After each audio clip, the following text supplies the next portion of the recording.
Welcome back, history enthusiasts.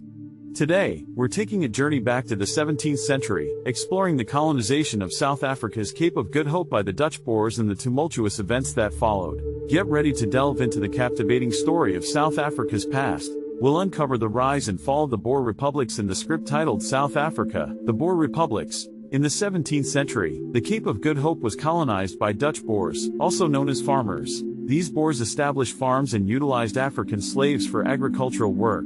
However, the peaceful coexistence between the Boers and the British would soon be disrupted. During the Napoleonic Wars, Britain occupied the Cape, and following the Congress of Vienna, they gained complete control. In 1833, slavery was abolished throughout the British Empire, including in South Africa. This led to a growing discontent among the Boers, who felt their way of life was being infringed upon. Fueled by their discontent, many Boers decided to migrate northward, seeking independence from British rule. They established two independent republics, the Transvaal and the Orange Free State. However, tensions between the Boers and the British were far from over. The peaceful status quo between the British and the Boers shattered when valuable diamond and gold deposits were found in the Boer republics. Fortune seekers, mostly British, flocked to the region to claim their share of the riches. The Boers, resentful of these Uitlanders or outsiders, grew increasingly frustrated. In 1895, the Outlanders in the Transvaal planned a revolt against the Boer government, leading to the ill-fated Jameson Raid, a failed British attempt to aid the uprising.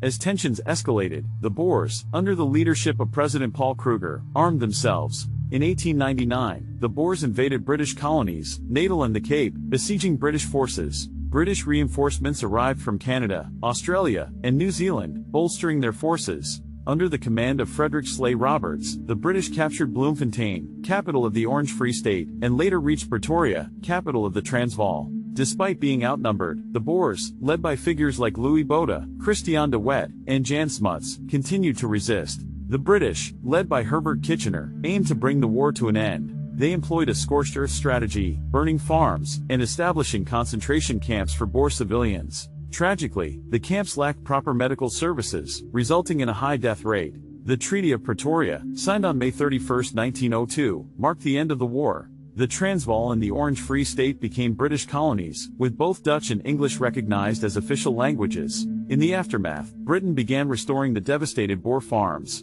In 1910, the Union of South Africa was established as a self-governing dominion, with the Boer General Louis Botha becoming the first Prime Minister. And there you have it, the story of the Boer republics and their struggle against British control. From colonization to war, this chapter in South Africa's history shaped its future and ignited debates on identity, language, and governance.